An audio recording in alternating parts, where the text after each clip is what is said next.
मुख्य अतिथि श्री अनुपम खेर जी व आदरणीय श्री सत्यार्थी जी से अनुरोध करूंगा कि वे मंच पर आएं। अब श्री अनुपम खेर जी पुस्तक के बारे में। आदरणीय सत्यार्थी जी, जुमेदा जी, महेश्वरी जी, मेरे प्यारे बच्चों, प्रेस के दोस्त और बाकी सारे महानुभाव, फुलका जी, देवियों, सज्जनों। सत्यार्थी जी, नोबेल प्राइज़ के इतिहास में पहली बार ऐसा हुआ होगा कि किसी ऐसे शख्स को शांति का नोबेल प्राइज़ मिला जिसने बहुत लोगों को अशांत किया होगा, और वो ज़रूरी था।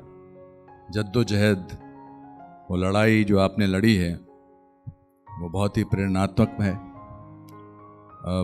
मुझे किताब आपने जब भी भेजी 3-4 दिन पहले, और मैंने इसे पूरी किताब तो नहीं पढ़ी, मगर काफ़ी इसकी भूमिका पढ़ी, आपके बारे में और रिसर्च किया। क्या होता है कि जब किसी को प्राइज़ मिलता है इस तरह का तो गर्व तो होता ही है, लेकिन ये टेकन फॉर ग्रांटेड हो जाता है कि इन्होंने अच्छा काम ही किया होगा, पर इतिहास नहीं जानते हम। तो फिर मैंने इतिहास पढ़ा आपका, और आपने कहाँ से शुरुआत की, और आज मंच पे आने से पहले आपके बारे में बहुत सारी बातें सुनने को मिली। तो मुझे लगा कि फिल्मों में जो हीरो हीरोइंस होते हैं वो भले ही लार्जर देन लाइफ होते हैं, लेकिन असली हीरो हीरोइन तो आपने बनाए हैं यहाँ पर। इनकी कठिनाइयाँ भी सच्ची हैं, परेशानियाँ भी सच्ची हैं, इनके संघर्ष भी सच्चे हैं, इनकी जीत भी सच्ची है। तो इनसे बेटर आप तो अकेले प्रोडक्शन हाउस हैं जिन्होंने इतने सारे मल्टी स्टारर बनाए हैं, और आपकी पूंजी तो ये सब सदियों तक चलती रहेगी।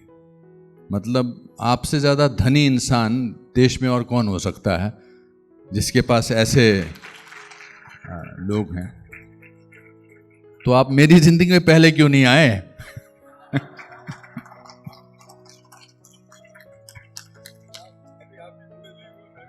नहीं, बिल्कुल भी नहीं। अभी तो हमें तो शुरुआत की है। अभी तो मैं भी निम्न वर्गीय परिवार से आया हूँ। अब तो अलग अलग नाम हो गए हैं।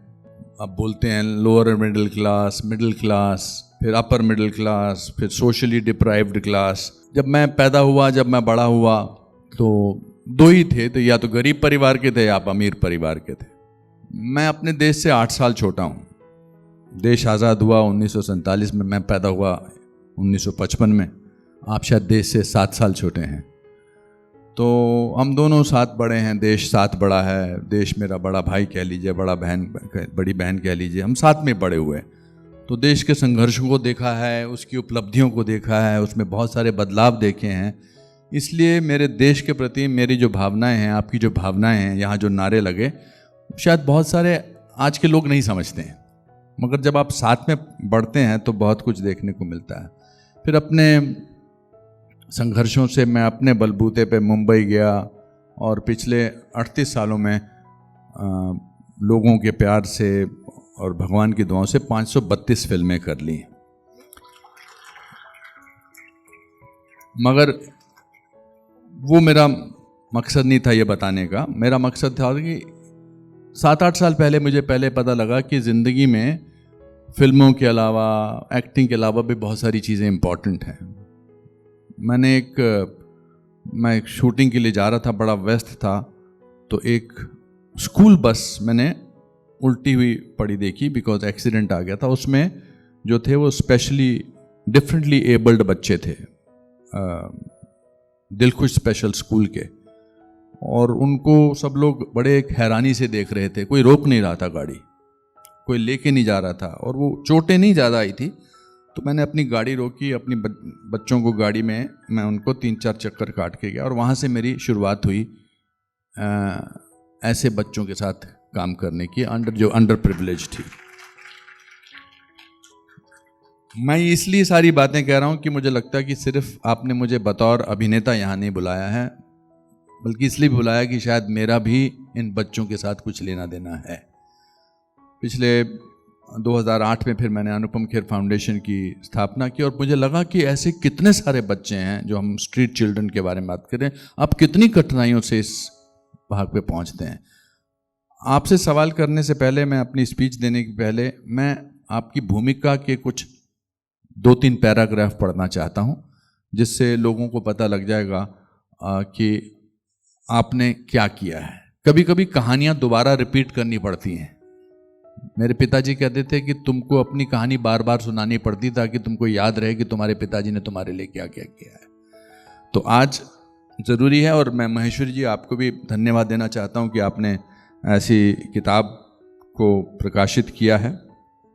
तो दोस्तों, कैलाश सत्यार्थी, तुम पहले क्यों नहीं आए, गुलामी से छूटे बच्चों के नवजीवन की सत्य कथाएं, आपके शब्द हैं, आवाज़ मेरी है।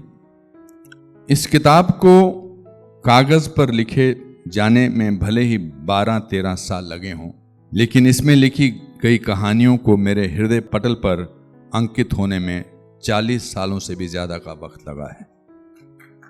ये कुछ ऐसे चुनिंदा बच्चों की जिंदगी का दस्तावेज है जिन्हें पीड़ा की तपन से लाखों बच्चों की गुलामी की जंजीरें पिघलकर टूटी। उनकी जीजीविषा, साहस, हौसलों और संघर्ष के कारण दास्तां के इतिहास के कई पन्ने फटे और मानव मुक्ति के कई नए अध्याय जुड़ सके। इसीलिए ये सिर्फ लिखे हुए शब्द नहीं हैं, बल्कि मौन में से निकली आवाजें, अदृश्यता में से प्रकट हुए चेहरे और काले घने बादलों को चीरकर उगे सतरंगी इंद्रधनुष हैं। इन बच्चों के साथ साथ वे सभी आवाजें, चेहरे और रंग मेरे भीतर भी जन्मते रहे हैं। हर कहानी अंधेरों पर रोशनी की, निराशा की पर आशा की, अन्याय पर न्याय की, क्रूरता पर करुणा की और हैवानियत पर इंसानियत की जीत का भरोसा दिलाती है। लेकिन इस जीत का रास्ता बहुत लंबा, टेढ़ा मेढ़ा और ऊबड़ खाबड़ रहा है। इस पर मिली पीड़ा, आशंका, डर, अविश्वास, अनिश्चितता, खतरों और हमलों के बीच इन कहानियों के नायक और मैं वर्षों तक साथ साथ चले हैं। इसीलिए ये एक सहयात्री की उत्तेजना, कसमसाहट, झुंझलाहट और क्रोध के अलावा आशा, सपनों और संकल्प की अभिव्यक्ति भी है। मैंने ज्यादातर बच्चों को बड़ा होते देखा और एक दोस्त के नाते उनके भीतर के बदलावों को गहराई से महसूस किया। मैं नहीं जानता कि उन हजारों बच्चों ने मुझसे क्या सीखा, क्या पाया, लेकिन मुझे उनसे जो कुछ मिला वो अमूल्य है। उन्होंने बड़ी जल्दी से मेरे भीतर के बच्चों को पहचान लिया, उस पर खूब प्यार लुटाया और गहरी दोस्ती कर ली। अपने भीतर के बच्चे को जीवित और खुश रखने की प्रेरणा से बड़ी सौगात और भला क्या हो सकती है। इसलिए यह नहीं कह सकता कि अपने उन दोस्तों के व्यक्तित्व को शब्दों में ढालने की कोशिश में मैं कितना न्याय कर पाया हूं। धन्यवाद। आपने आप थकते नहीं हैं? नहीं, आप थकते नहीं हैं? देखिए, कई बार जब हम कोई कार्य की तरह करते हैं, करियर की तरह करते हैं, व्यवसाय की तरह करते हैं तो थक जाते हैं। लेकिन जब आपको कोई कार्य पूजा की तरह करते हैं, अपने जीवन के उद्देश्य की तरह करते हैं, जिसके किए बगैर आप बेचैन रहते हैं और जिसके करते रहने से ही आपको शांति और संतोष मिलता है, तो फिर कभी थकान नहीं होती। तो मैं जो कार्य कर रहा हूं, मुझे नहीं लगता कि मैं कोई कार्य कर रहा हूं। कई बार लोगों ने मुझसे पूछा कि कैलाश जी, अगर आप ये बच्चों की आज़ादी और इनकी ज़िंदगी को बदलने का काम नहीं कर रहे होते तो क्या कर रहे होते? नोबेल प्राइज़ के बाद भी लोगों ने वहाँ पूछा। तब मैंने कहा कि तब भी मैं अपने बच्चों को दुनिया के हर कोने से मुक्त करा के उनका बचपन लौटा रहा होता। क्योंकि इसके अलावा मुझे कोई और जवाब नहीं सूझा और मैंने कभी सोचा भी नहीं, तो मुझे थकान नहीं होती। बिल्कुल बिल्कुल सही कहा आपने। आपने कहा अभी अंदर बात करते हुए कि आपको 4-5 साल की उम्र में ही अपने स्कूल के बाहर एक जूते बनाते हुए बच्चे को देखकर ऐसा एहसास हुआ कि मैं पढ़ने जा रहा हूँ स्कूल में, और आप उस बच्चे को देखकर कि वो क्यों नहीं पढ़ रहा। वो कहानी ज़रा दर्शकों को बताइए, पढ़िए। आपकी शुरुआत वहाँ से हुई है। जिसको पहली चिंगारी कहते हैं, बाद में हमारे यहाँ कहा गया एक वेद मंत्र में, अग्निनाम अग्नि ही समिध्यते। वो चिंगारी से और आग जलती है, बढ़ती जाती है। तो मैं 5.5 साल का था और जब पहली बार अपने म्यूनिसिपल स्कूल में, एक साधारण सा स्कूल था, वहाँ पढ़ने गया, तो मन में कुछ उत्साह भी रहा होगा, कुछ आशंका या कुछ थोड़ा बहुत नर्वसनेस भी रही होगी। लेकिन जब मैंने अंदर घुसने की कोशिश की तो मुझे देखा कि ठीक दरवाजे के बाहर मेरी उम्र का एक बच्चा हमारी तरफ टकटकी लगा के देख रहा है कि शायद हम उसको कुछ जूते पॉलिश का काम दे दें। वो पिता पुत्र ये काम करते थे, जूते सुधारने का या पॉलिश करने का काम। तो मैं अंदर गया, लेकिन उसका जो सूना सा चेहरा था, उसकी जो आंखें थीं, वो मेरे साथ अंदर चली गई। और मैं बाकी बच्चों को देख रहा था, लेकिन हर वक्त मैं ये देख रहा था कि वो बच्चा यहाँ पर क्यों नहीं है, सोच रहा था मन में। तो मैंने शिक्षक से अपनी ये बात पूछी। उन्होंने कहा बैठ जाओ, तुम नया दिन है, तुम्हारा पहला दिन है, दोस्ती करो दूसरे बच्चों से, और गरीब के बच्चे हैं ये, तो ये सब काम करते हैं, कोई नई बात नहीं है, इट्स नॉट अनकॉमन। तो मैं बैठ गया। घर आया, मैंने अपनी माँ से पूछा, परिवार के लोगों से पूछा, सब ने कहा कि ये तो आम बात है बेटा, कोई बात नहीं है, गरीब हैं वो तो अपनी रोजी रोटी कर रहे हैं। शायद मैं चुप भी हो जाता, भूल भी जाता उस उम्र में। लेकिन हर रोज जब मैं जाता था और फिर लौट के आता था 2-2:30 बजे, तब भी वो बच्चा धूप में खुले आसमान के नीचे बैठा रहता था। कभी उसके पिताजी भी साथ होते थे, कभी अकेला होता था। एक दिन हिम्मत करके मैंने, अनुपम भाई, उससे पूछा, तो बच्चा तो चुप रह गया, नीचे सिर करके झुका के बैठ गया, लेकिन पिता ने खड़े होकर हाथ जोड़कर जवाब दिया कि हमारे तो बाप दादे यही काम करते थे, मैं भी यही काम कर रहा हूँ, करता था, अभी भी कर रहा हूँ, मेरा बेटा भी ये कर रहा है। मैं उसकी आंखों में आंखें डाल के देखने की, समझने की कोशिश कर रहा था इतनी छोटी उम्र में। वो हाथ जोड़े हुए खड़े थे सज्जन। फिर उन्होंने कहा, देखिए, ना तो किसी ने मुझसे ये पूछा, ना कभी मैंने सोचा, पढ़ाई के लिए तो बाबूजी आप लोग होते हैं, हम तो यही काम करने के लिए पैदा हुए हैं। अब उसके मुंह से जब मैंने ये बात सुनी तो मैं रोने लगा, दुख में, गुस्से में, वेदना में। शायद मेरी चेतना जग रही थी। इसको आप करुणा भी कह सकते हैं, कंपैशन। क्योंकि जब आप दूसरे के दुख दर्द को अपना दुख दर्द समझ के उसको दूर करने की कोशिश करते हैं तो वो करुणा है, वो कंपैशन। सहानुभूति से कहीं गहरी, संवेदना से कहीं गहरी। तो मैं घर आया बहुत दुखी भाव से और सोच नहीं पाया मैं क्या करूं क्या ना करूं। लेकिन फिर मैंने दुनिया को एक अलग नज़र से देखना शुरू किया कि जो रटी रटाई बातें लोग कह रहे हैं कि भाई ये तो गरीब हैं, ये काम करने के लिए पैदा हुए, ये सच्चाई है।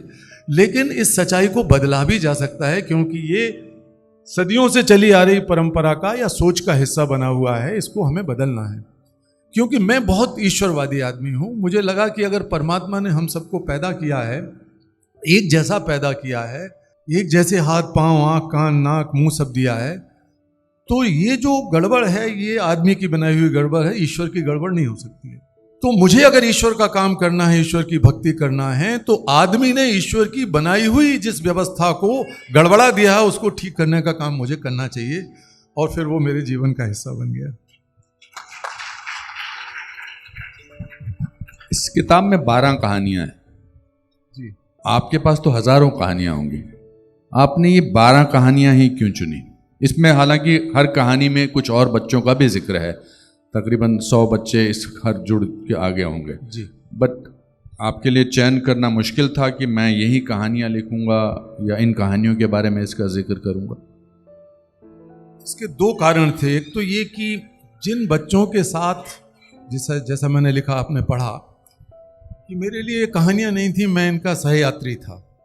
एक किसी को आज़ाद करा देना, खुश हो जाना, किसी को पढ़ा लिखा देना, खुश हो जाना, ईश्वर की प्रेरणा से ये सब संभव होता है। लेकिन उस अभिव्यक्ति को, उन भावनाओं को, उन मासूम सूक्ष्मतम जो अनुभूतियां हैं मेरी भी और उन बच्चों की भी, उसको शब्दों में ढालने से साहित्य बनता है। तो मैं ये रिपोर्ट नहीं लिख रहा था, कहानियां नहीं लिख रहा था, बल्कि एक साहित्य का सृजन अगर मुझे करना था तो बिना किसी मिलावट के उन्हीं सच्ची अनुभूतियों को, उन्हीं सच्ची प्रेरणाओं को, उन्हीं भावनाओं को शब्दों में ढालने में बहुत वक्त लगा। तो जिनके साथ मुझे बहुत ज़्यादा देर तक चलने का मौका मिला और मैंने देखा कि अंत में ये आशा की किरण बनते हैं, ये उजाला लाते हैं ये बच्चे दुनिया की और दूसरों की जिंदगियों में। तो एक तो मेरा परिप्रेक्ष्य वो था, एक कारण, भूमिका। दूसरा जो था वो ये था कि ये 12 ऐसे अलग अलग क्षेत्र हैं जहाँ पर बच्चों के साथ जो उत्पीड़न होते हैं, वो उनके जो अलग अलग आयाम हैं, अलग अलग तौर तरीके हैं, उनको समझना, और उन बच्चों के सबके स्वभाव भी अलग अलग होना चाहिए, ताकि मैं जब उनके साथ चलता हूँ तो एक ही जैसा स्वभाव होगा, एक ही जैसी कहानी होगी, तो फिर वो साहित्य सृजन नहीं होगा, फिर तो वो एक बच्चे की रिपोर्ट हो गई, कहानी हो गई। तो अगर हमें एक साहित्यिक कृति पैदा करनी है तो इसीलिए इतना वक्त लगा कि मैं उन अलग अलग स्वभाव के, अलग अलग प्रवृत्तियों के बच्चों को चुनूं उसमें। और तीसरी बात ये थी कि 12 अलग अलग ऐसे क्षेत्र हैं, मान लीजिए ईंट के भट्टे हैं, पत्थर की खदानें हैं, घरेलू मजदूरी है, बाल विवाह हैं, जहाँ बच्चों के उत्पीड़न होते हैं। तो इन सबको लेके रखा जाए ताकि एक पूरा पटल, पूरा परिप्रेक्ष्य पता लग जाए। तो इसको पढ़ने से ये पता लग जाएगा कि हमारे देश में ऐतिहासिक तौर पे, व्यवस्थागत तौर पे और वर्तमान जो कानूनों की, संविधान की अवहेलना और उल्लंघन हो रहा है, वहाँ पर ये कौन से क्षेत्र हैं और उनमें किस तरह की प्रवृत्तियाँ, किस तरह के जो डिज़ाइंस हैं वो काम कर रहे हैं। तो उनको इन 3-4 आधारों पर मैंने ये चुना। बहुत अच्छी कहानियाँ हैं। आप ना सिनेमैटिक तरीके से लिखते हैं। मैं फिल्म का हूँ, इसलिए मैं किताबों, जब कहानियों को पढ़ रहा था तो एक तो आपकी बहुत, जो आपका व्याख्यान अपना जो आप करते हैं वो बहुत सिनेमैटिक है। आप अगर बताते हैं कि मैं अपने उस फ्लैट में रहता था, फ्लैट तो नहीं, चौल के कमरे में रहता था, और वहाँ पर एक संदूक था, संदूक क्या छोटा सा था, उसमें 3 लोग थे, और फिर ऐसे, तो वो बहुत ही एक ऐसा, उसका जो डिस्क्रिप्शन है बहुत ही सिनेमैटिक है। आपकी दीवारों की खुशबू का भी एहसास होता है, आपकी रोशनी कैसे कमरे में अंदर आती होगी उसका भी एहसास होता है। वो आपने अपने किताबों में लिखा है। जैसे आपकी पहली कहानी जो है वो पहले से शुरू होती है और दूसरी कहानी फ्लैशबैक में शुरू होती है जी। कि वो बच्ची, जो देवली बच्ची है, वो गाड़ी में आपको और सुमेधा जी को वो बोलने आती है, वो वहीं पर आती है, फिर वो कहती है कि how did you decide to write this book in this manner. क्योंकि आपने देखिए पाठकों को मन में तो रखा होगा आपने कितना ही सच लिखा है। एक तो लेखक है, एक जो जी चुका है जी। तो वो जो लेखक या एक साहित्यकार मेरे अंदर रहा बचपन से ही। मैं लिखता था पत्र पत्रिकाओं में वगैरह वगैरह, और उसी के परिणाम स्वरूप मेरा विवाह भी हुआ। मैं उसी पे आने वाला था कि आपने अपने जैसा जीवन साथी कैसे ढूंढ लिया। या यूं कहिए कि उन्होंने अपने जैसा सुमेधा जी के लिए एक बार जोर से तालियां मारिए कि मतलब, तो सुमेधा जी आमतौर पे इश्तिहार निकालते ना, सुगृढ़ गृहिणी हैं, इतने लंबे बाल, नहीं लंबे बाल के बारे क्यों बोला मैंने मतलब ऐसे मृगनयनी वगैरह। आपके मन में क्या था कि कैसी महिला चाहिए आपको? मृगनयनी भी था, लंबे बाल भी थे, अरे मन में वो सब चीजें थी और संयोग से वो मिली। लेकिन ऐसा था कि मैं तो विदिशा में, मध्य प्रदेश में पैदा हुआ, पढ़ा भला, वहीं पढ़ाता भी था भोपाल विश्वविद्यालय में। लेकिन सुमेधा जी दिल्ली की हैं और एक पत्रिका का ये संपादन करती थी, जनज्ञान करके पत्रिका थी। वो एक सांस्कृतिक आध्यात्मिक पत्रिका थी, समाज सुधार वगैरह की। इनके पिताजी उसके प्रकाशक थे और भी कई पत्रिकाएं वो उससे, जनज्ञान प्रकाशन से निकलती थी। मैं उसमें लेख लिखा करता था। तो जब ये देश में इमरजेंसी लगी तो हम जैसे लोग जो आंदोलन में सक्रिय थे इमरजेंसी के खिलाफ इधर उधर गायब हो गए। तो कहीं मैंने एक लेख लिखा कि जो भारतीय दर्शन या भारतीय जो हमारे मूल्य हैं उनमें इस तरह की चीज़ संभव नहीं है कि मनुष्य की आज़ादी पर अंकुश लगा दिया जाए। तो अपने अध्ययन और अपनी समझ के हिसाब से मैंने एक आर्टिकल लिखा इनकी पत्रिका के लिए 1975 में इमरजेंसी के दौरान, और वो छपा। और उस छपने के बाद बड़ा विवाद हो गया। इनके पिताजी से पूछना शुरू हो गई कि ये कौन आदमी है, कहाँ से, क्या है, और उस पर काफ़ी विवाद हुआ। तो बाद में एक 4-6 महीने बाद में आया दिल्ली, तो मृगनयनी वगैरह वगैरह हमारे दिल में था, दिमाग में। अभी भी वो देखिए मृगनयनी दिख रही कि नहीं? तो आपकी नज़र तो मेरे जहन में बहुत सारे गाने चल रहे हैं इस समय। आप गा सकते हैं बाद में, जिनमें से एक गाना मेरी फिल्म का ही है, तुझे देखा तो ये जाना सनम, प्यार होता है दीवाना सनम। बिल्कुल बिल्कुल। तो ये उस वक्त जैसे आपने कहा ना कि आपने कहा कि तुम पहले क्यों नहीं आए, तो मैं भी ये कह सकता हूँ कि तुम पहले क्यों नहीं आए। अगर ये गाना मुझे पहले से आप बता देते तो मैं ये गा के ही आधा अपना संघर्ष पूरा कर लेता। तो पत्रिका में जब मैं छपा और आया वहाँ, तो मैंने अपना परिचय कराया कि मेरा नाम कैलाश सत्यार्थी है, मैं 23 साल का था या 22 साल का, 22-23 साल का। तो इन्होंने और इनके परिवार ने, सबने कहा, पिताजी या और इनके सहयोगियों वगैरह ने, कि क्या मजाक कर रहे हो। इन्होंने मुझे बाहर कर दिया। अच्छा। कि ये कैलाश सत्यार्थी नहीं हो सकता, ये कोई नटवर, उस समय नटवर लाल चल रहे थे लोग, तो नटवर लाल टाइप आदमी है, ये झूठ बोल रहा है। क्योंकि इन लोगों के मन में ये था कि इतना गंभीर और ऐसा लेख जिसमें कई वेदों के उदाहरण हैं, उपनिषदों के उदाहरण हैं, और साबित कर रहा है कोई और एक बात मुक्ति की व्याख्या सामाजिक संदर्भों में कर रहा है, तो हो नहीं सकता। तो मुझे इन्होंने कहा कि आप चले जाइए, इस तरह का मजाक मत कीजिए मेरे साथ। तो ये तो चली गई। बाद में अपनी गाड़ी उठा के, और मैंने कहा कि मैं उनसे मिलूंगा, प्रकाशक से मिलने की जिद में मैं बैठा रहा। मैं भी थोड़ा जिद्दी टाइप आदमी हूँ, और फिर ये दिख गई तो और भी ज़्यादा जिद और गहरी हो गई। तो फिर हमने उनको 1 घंटे 1.5 घंटे बाद वो मिले, उन्होंने बातचीत किया। पंडित भारतेंद्र नाथ उनका नाम था। तो वो समझ गए कि ये लड़का ठीक कह रहा है, यही है वो आदमी। तो बोले कि बेटा तुम कहाँ ठहरे हो रात को, इतनी दूर से आए हो दिल्ली में। हालांकि मैं एक मित्र के यहाँ ठहरने वाला था, लेकिन मैंने कहा अभी तो तय नहीं है, आप बताएं। बोले आप मेरे साथ चलो। मैं उनके साथ चला गया घर पे, और घर पे जाके मैं ठहरा। तो वो गाना मुझे याद नहीं आया जो आपने अभी गाया उस समय, लेकिन वहीं से शुरुआत हो गई। और अंत में मतलब मुझे लगता है कि आदित्य चोपड़ा को आपकी कहानी पता थी, क्योंकि उसमें भी ऐसा होता है कि लड़का जो है वो लड़की के फादर को पटाने की कोशिश में रहता है। मैंने कर लिया वो। और एक बात, फिर उस बाद थोड़े दिन बाद दिवाली आई। अच्छा। तो दिवाली पर मैंने इन्हें प्रेम पत्र लिखा। अच्छा। उन दिनों आपको पता होगा कि प्रेम पत्र बड़े रंग बिरंगे कागज पे लिखे जाते थे, रंग बिरंगे स्याही से, 77 की 76। तो मैंने नहीं लिखा ऐसा, सिंपल तरीके से एक लिफाफे में बंद करके भेजा, 4 लाइनें। अच्छा। उजली इमारत के लाख दिए बेमानी, वाह वाह, एक बार दोबारा। उजली इमारत के लाख दिए बेमानी, चलो बने एक दिया अंधियारी बस्ती का। वाह। और बाहर के साथ साथ अंतस का तम मिटे, फर्क मिटे बूंद और सागर की हस्ती का। वाह क्या बात है।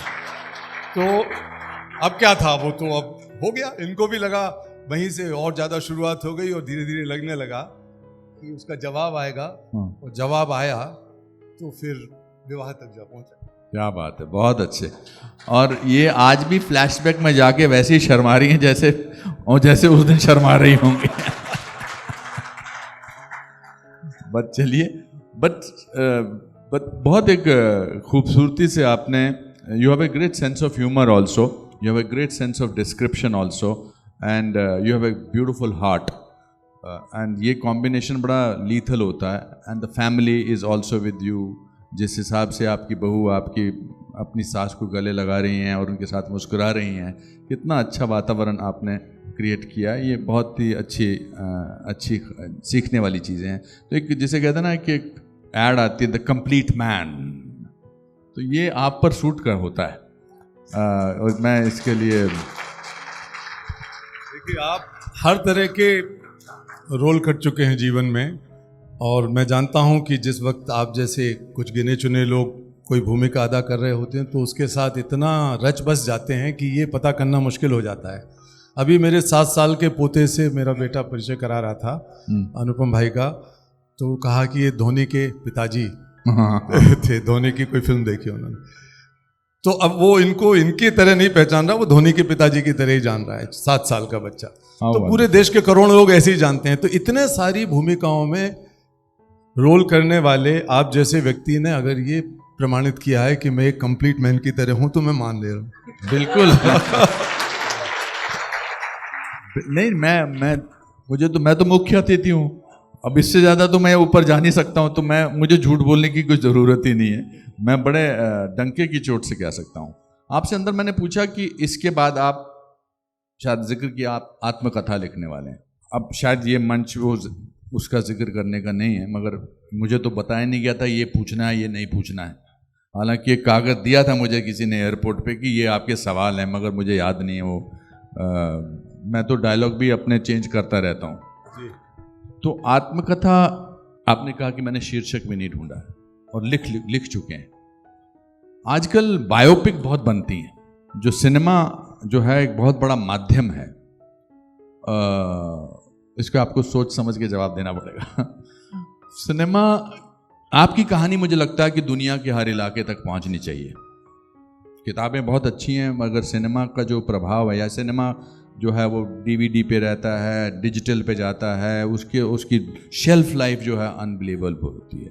You would like to your story to be made into a film, will you?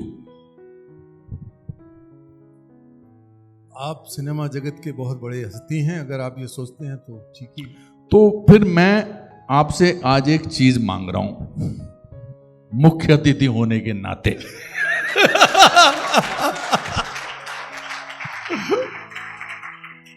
मुझे 8 फिल्म फेयर अवार्ड मिल चुके हैं, 2 नेशनल अवार्ड मिल चुके हैं, 532 फिल्में कर चुका हूं। आपका रोल तो और कोई नहीं करेगा सिवाय मेरे।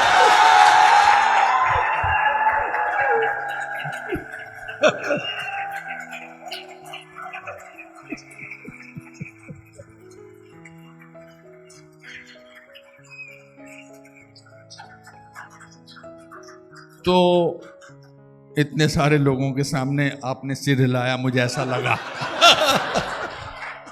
मुझे एक फीलिंग आई अंदर से, जो आप नहीं कह रहे मुझे ज्यादा सुनाई दे रहा था। जो आप नहीं कह रहे मुझे सुनाई दे गया ना, मैं तो जोर जोर से बोला। तो जल्दी लिखिए, उस पर फिर आपकी कहानी दुनिया तक पहुंचाते हैं। बहुत धन्यवाद, बहुत धन्यवाद। धन्यवाद। ये हमारा सौभाग्य होगा।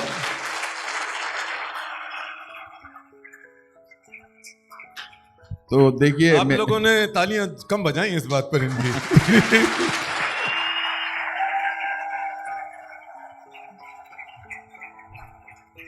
मैं तो ऑलरेडी पोस्टर इमेजिन कर रहा हूं, Anupam Kher in and as Kailash Satyarthi.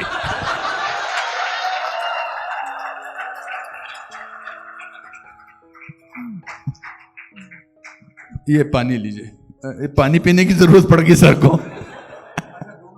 पता नहीं है, लेकिन मैं पानी पी के ही चीयर्स करता हूं हमेशा। नहीं तो ये लीजिए, चीयर्स करते हैं, आइए।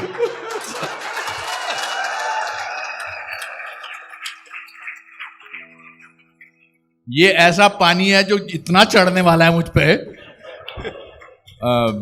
आप अपनी तरफ से कुछ किताब के बारे में, मेरा काम तो हो गया। तो अच्छा, मैंने ये सोचा नहीं था। इसकी खासियत ये थी कि सच्चाई वो दिया है, मेरे हिसाब से सच्चाई वो दिया है जिसे अगर पहाड़ की चोटी पे भी रख दिया जाए तो बेशक रोशनी कम करता है, लेकिन दिखाई बहुत दूर से देता है। तो इसलिए मैंने ये कुछ ऐसा प्लान नहीं किया था। और बट जब मैंने आपकी कहानियाँ पढ़ी, मुझे लगा कि आप इतने खूबसूरती से लिखते हैं, और वो भी ऐसे बच्चों के बारे में जिनके प्रति मैं 2 बार रोया। ये मैं सच बता रहा हूँ, मेरे साथ वाले बैठे एक इंसान थे, तो मेरी आंख में 2 बार आंसू आए पहली कहानी में। एक तो जब वो बच्ची पूछती है कि तुम पहले क्यों नहीं आए, तो I have tears in my eyes. So if it has an amazing quality of moving you completely, and I think that's a great thing that you have done for the children and for writing this book. And that's why it's important to tell your story from struggling from small Vidisha से लेकर आज के इस मंच तक. आप चूँकि मुस्कुराते रहते हैं, चूँकि आप दुनिया को अपना जो सफ़र है वो बताते नहीं हैं, लेकिन जिस दौर से आप गुजरे हैं उस दौर से पहुंचकर और वो ये इंसान बनना, I think it has a great message and a great. Gandhi ji की एक लाइन थी, my life is my message. मतलब आई थिंक गांधी जी के अलावा पूरा दुनिया का कोई वर्ल्ड का लीडर ऐसी लाइन नहीं बोल सकता, माई लाइफ इज़ माई मैसेज. तो मुझे लगता है कि आपकी लाइफ भी आपका मैसेज है. और उस धन्यवाद मेरी तरफ से. ये किताब के प्रचार के लिए नहीं कह रहा हूँ, ये काम तो अनुपम भाई ने काफ़ी कर दिया. किताब में क्या है या उसका कथ्य और तथ्य और उसकी जो शैली है वो किस तरह की हो सकती है. लेकिन नॉर्मली जब हम साहित्य की बात करते हैं तो कुछ समाज की असलियतों को उजागर करते हैं, लिखते हैं शब्दों में, कल्पनाशीलता का काम लेते हैं और कुछ अपनी भावनाएं उसमें रखते हैं, कुछ दूसरों की भावनाएं समझते हैं. लेकिन हमारी 40-45 साल की ज़िंदगी के संघर्ष में जो अनुभूतियां रहीं एक साधारण इंसान के नाते, किसी एक्टिविस्ट के नाते नहीं, किसी और किसी को आज़ाद कराने वाले के नाते नहीं, एक सामान्य व्यक्ति के नाते गहराई से समझने की और उन अनुभूतियों को, संवेदनाओं को पकड़ के लिखने की कोशिश. तो बहुत सारी चीज़ें ऐसी हैं जो बहुत लोगों के लिए चौंकाने वाली होंगी इसमें, लेकिन अगर आपके आंसू आते हैं इनकी तरह, तो वो आंसू मनुष्यता के प्रति, इंसानियत के प्रति प्रेम का प्रतीक होगा. और वो आपके भीतर का जो इंसान है, मैं कई बार कहता हूं your inner child should be your guide. क्योंकि मैं हमेशा ये सोचता हूं कि हम बच्चे को सिखाते हैं बहुत सारी चीज़ें, उसकी पहचानें देते हैं, कई बार वो पहचानें समाज से एक दूसरे को अलग करती हैं, लेकिन बच्चा बहुत निश्चल है, सरल है, सच बोलता है, पारदर्शी है, क्षमाशील है. इसलिए बच्चे से वो सारे गुण हम लोग सीख सकते हैं.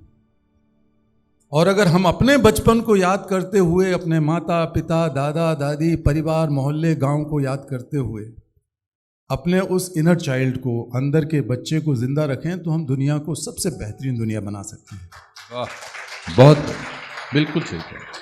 तो बहुत सारी बाहर हमारे ऊपर लद जाते हैं. एक फिर मैं यजुर्वेद का मंत्र कहता हूँ, हिरण्यमयेन पात्रेण सत्यस्यापेतम मुखम तत्वम पूषण पवणु सत्य धर्माय दृष्टये. अगर आपको richness, truthfulness, if you wanted to achieve that, and through those, if you wanted to achieve the inner peace, accomplishment, satisfaction, तो जो परतें हमारे ऊपर सुनहरी डली हुई हैं, क्योंकि जो सच्चाई है भीतर की, वो सोने के पात्र के अंदर बंद करके रखिए और उस पर सोने का एक ढक्कन चढ़ा है. वो बाहर की दुनिया का दिखावा है, वो नाम है, वो पैसा है, वो पद है, वो पावर है, ज्ञान है. ये इतनी सारी परतें हैं जो हमें उस सत्य से दूर करे हुए हैं, जो कि असलियत है, यूनिवर्सल ट्रुथ. तो हमारे हजारों साल पहले ऋषियों ने ये खोजा कि ये परतें हम निकालेंगे तो हम सत्य तक पहुंचेंगे. बहुत अच्छा. तो बच्चों के साथ मेरे रिश्ते में मैंने ये कोशिश की और कि मैंने सबसे बड़ी बात बच्चों से सीखी, मैंने इसमें जो लिखा आपने पढ़ा, कि मेरे भीतर के बच्चे से ये बच्चे जल्दी दोस्ती कर लेते हैं और मैं भी इनसे दोस्ती कर लेता हूँ इस नाते। तो दोस्तों के साथ जो गपशप है, दोस्तों के साथ जो समझ है, वही इस कहानी, इनमें कहानियाँ हैं। एक मैं सुना देता हूँ जी, जी। हर कहानी के साथ एक थोड़ी सी भूमिका हमने लिखी है। एक कहानी के पीछे जो बात है, उसके पीछे आप उसे कवित्व कह सकते हैं, दार्शनिक बात कह सकते हैं। जिस बच्चे को हमने अभी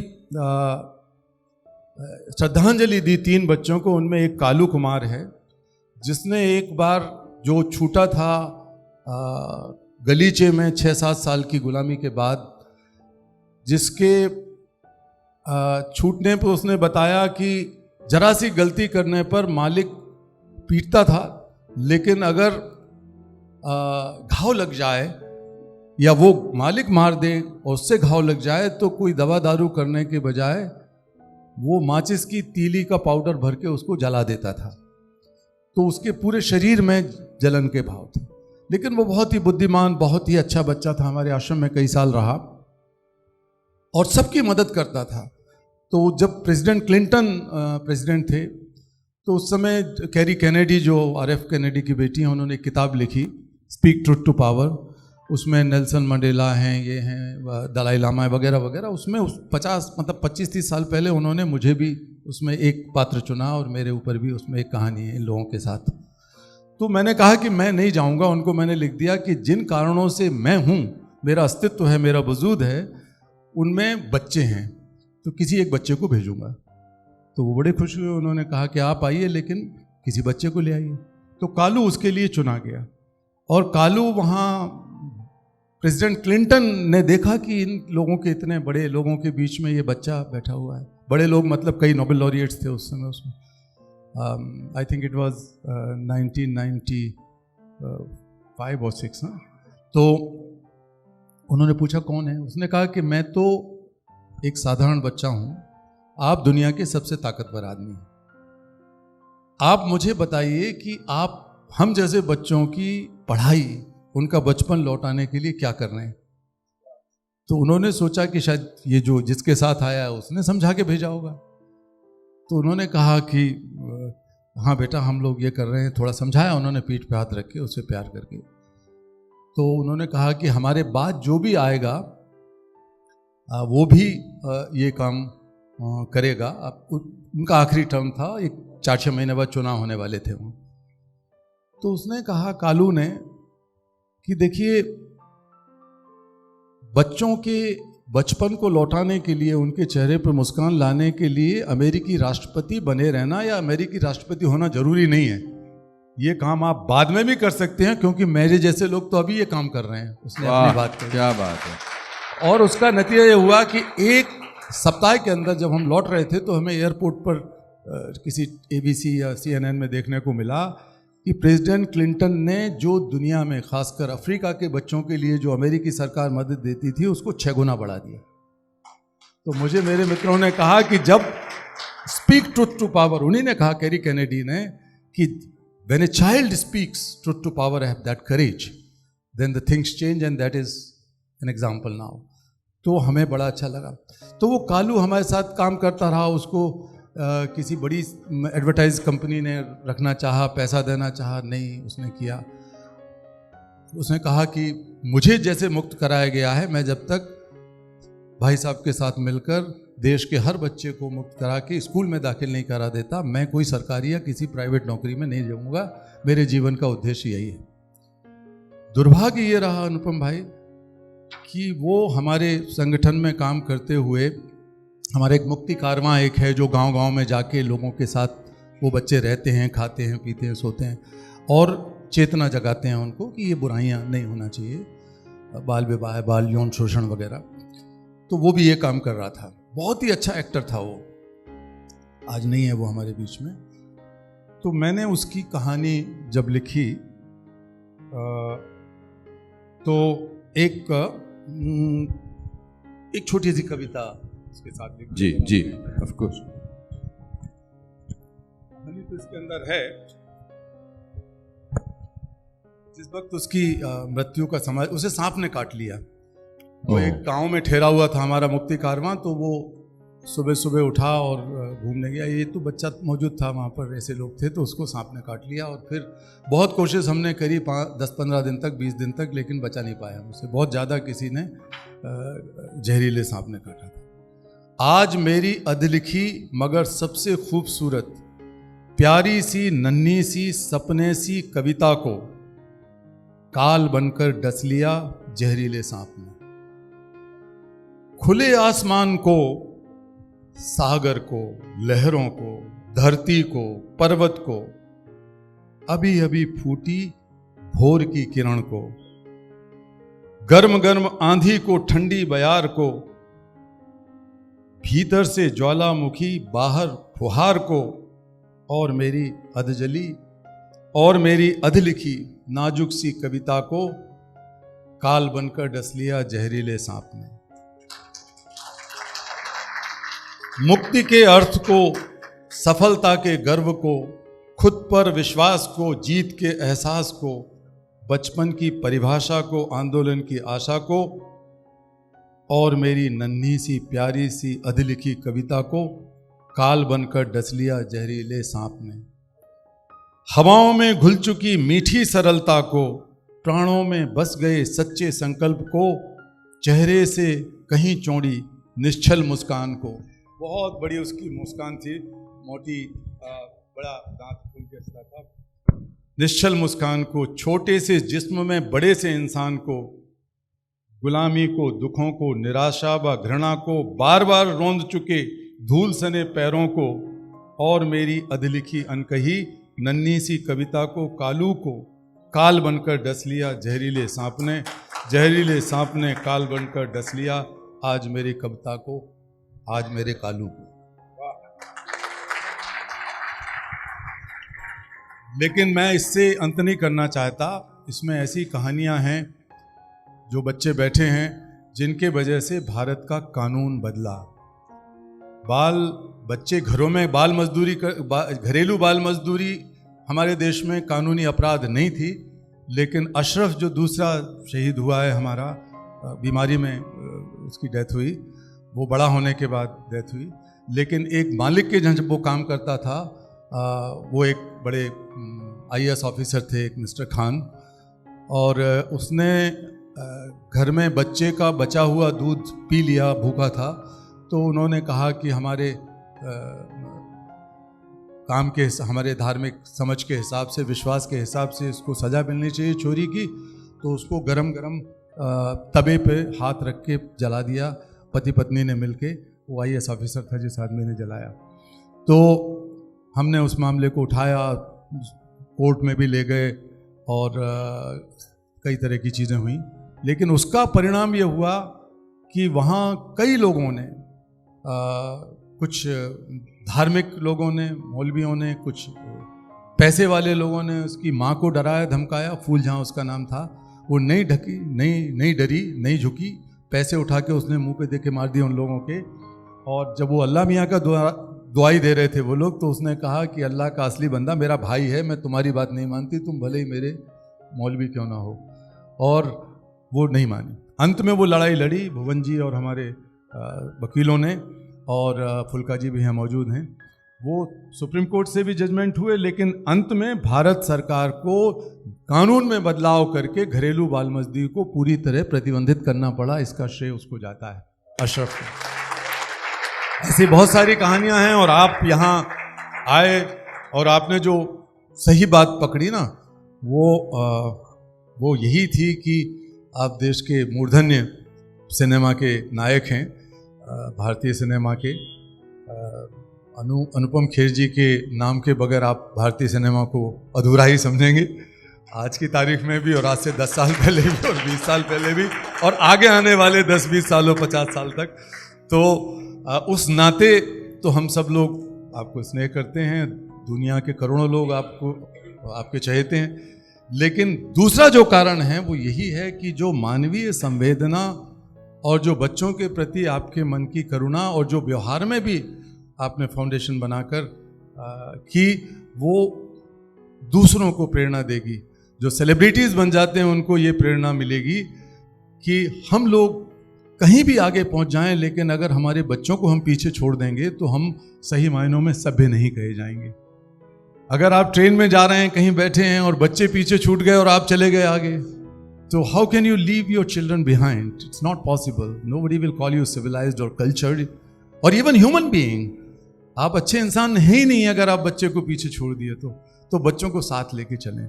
हम लोग सब मिलकर दुनिया के, न केवल भारत के, और ये केवल एक अर्थ नहीं, वो नहीं है, एक सूक्ति वाक्य नहीं है, अयम निजह परो वेति गणना लघुचेत शाम उदार चरिताणाम तु वसुधैव कुटुंबकम। मैं दुनिया के 140 देशों में काम करता हूँ पिछले 25-30 साल से, और यही बात करके कि हमारे भारत की धरती से हमने वसुधैव कुटुंबकम को एक नारे की तरह, एक स्लोगन की तरह, एक सूक्ति वाक्य की तरह नहीं समझा। हम में से कुछ लोग उसको अपनी ज़िंदगी में जी सकते हैं, उतार सकते हैं। और मेरे लिए भारत के बच्चे हों, सूडान के हों, पाकिस्तान के हों, नेपाल के हों, बांग्लादेश के, अमेरिका के, दुनिया के किसी देश के हों, मैं उनको उतना ही प्यार करता हूं जैसे मैं अपने बच्चों को करता हूं।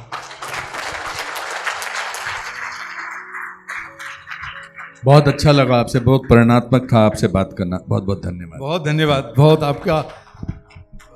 और एक नई चीज़ की शुरुआत भी ईश्वर की कृपा से आप। वो तो आप जानते हैं मेरे अंदर क्या क्या चल रहा है इस समय। वो तो आपको मैं नोट करता जा रहा था। अब मैं आपको देख रहा था कि जब पिक्चर का एक सीन आएगा तो उसमें मैं ऐसी ही बातें बोल रहा हूँ। बिल्कुल।